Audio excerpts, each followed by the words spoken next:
Hey, everybody, welcome back. We roll all the way till 4 o'clock today. Rockin' Minutes with Jimmy B, Fox Sports 910, also 99.9 FM HD2, and on the iHeart Radio app. You hear him on the show all the time.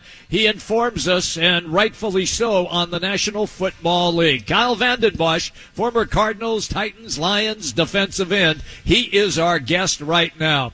Kyle, welcome. It's Jimmy B and Minuch, and I'll just start with this question, pal.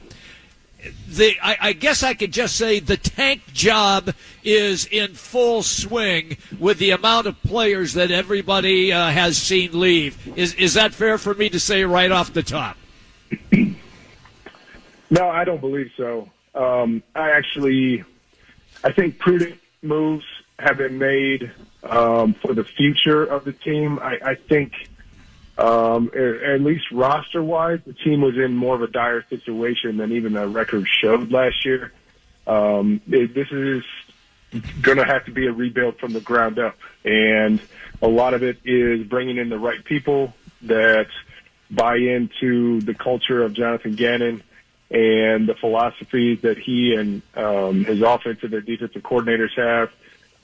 So, look, they're going to, struggle through some adversity this year.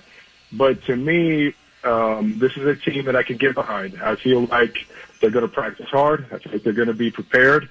I feel like at least you can appreciate the effort that the players assembled on this roster will give on a week-in, week-out basis. Now, it's not a team on paper that is full of superstars, but this is a team that is, starting to form an identity based upon the personnel moves made, and it all starts with the personality of the head coach. I think what Jimmy's alluding to, if I can interject here on that one, you got Allen's gone, one of your top defensive linemen. Murphy Jr.'s gone. Marcus Golden has moved on to where's he at now? Buffalo? Steelers, good. Steelers. Buda Baker's a question mark. Sounds like he may come back. Now your best player on the offensive side, Deandre Hopkins, is gone. Full blow-up mouth. What do you call it? Full blow-up rebuild? Whatever you want to call it. I mean, for the fan out there, what you're saying, it's not soulless for them. They want to see a team win. So when they see your best offensive player on the team gone, and then Murray maybe not back for, let's say, half the season, that's a hard pill for them to swallow, that kind of confidence, I would say, Kyle.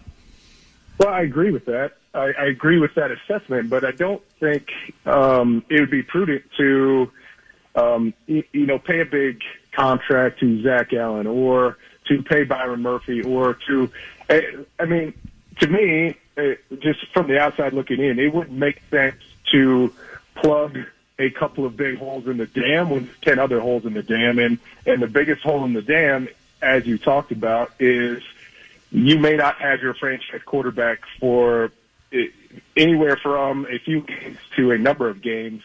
And even if you had a stacked roster without Kyler Murray under center, and even when he gets back, there's going to be some growing pains, working some kinks out, coming back from an injury.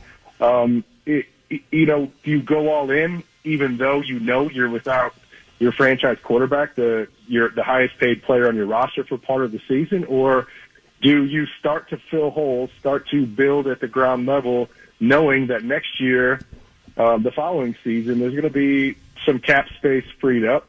There's going to be some high draft picks. There's going to be an opportunity to, at that point, add some premier players to whatever you have on the roster at this point. I'm all good with everything that you just said, and I understand what they are attempting to do, and they want to get better in that next season with all the draft capital that they have acquired. Did you like OTAs? Did you enjoy those organized team activities? And they didn't call it OTAs when you were playing, right? Mini camps. Mini camp, yeah. Yeah, well, we had mini camps. We also had OTAs. It seemed like we had more of them. It seems like OTAs get negotiated down every time the collective bargaining agreement. But I did. Look, when you play football your whole life, and football is pretty much year-round your entire life, that month, 2 months you get off after the season seems like a year. And And while it's good to take a step back, take some time away, let your body and your mind refresh, it doesn't take long until you just don't feel normal. You don't feel right unless you're doing football things at the football facility with your teammates. And to me, the further I got along in my career, I was excited to assemble my guys so that we could see what we had, we could start to bond, we could start to push each other, and we could start to move forward. And you get that, first day of school feeling. Look, at the end of school, everybody hates school. You don't like your teachers, you don't like your classmates, you don't like anybody. But as the summer goes along, you start to miss them. You start to want to go back to school. You start to, you love that feeling of a new start, a fresh start, new opportunities. And I feel like that's the way, 32 teams are across the league. You're excited about the next year because of what it could bring. It's interesting. I think back in our mini camps many, many years ago, and if guys were holding out on the offensive side and we were missing our top player because they were all mandatory back in those days because we had like 2 or 3 of them, if that. But the key was that the defensive guys would question, like if so-and-so is out, one of our top receivers, or Joe DeLamielleure was holding out at Gull River, it's like they'd kind of look and go, who are you going to replace him with? Kind of that vibe you could feel even at a mini camp back in those days. Do you think that's the same kind of vibe guys are thinking about in that locker room nowadays, even in the OTAs? You don't see your top studs there, or is it just a matter of having confidence in your GM that he can plug and play as the season comes around? Yeah, I got to think, having been in locker rooms, that still doesn't change.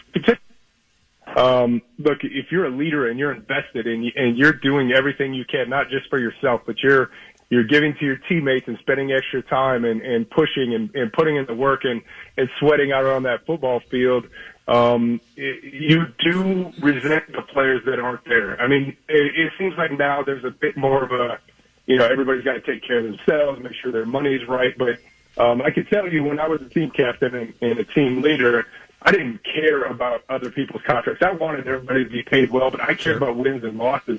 And I saw it seems the perception has changed, or the view of off-season work. I saw every opportunity in the off-season as an opportunity to either close the gap between us and somebody better than us, or extend the gap between us and a team that's not as good as us, and you find your edge.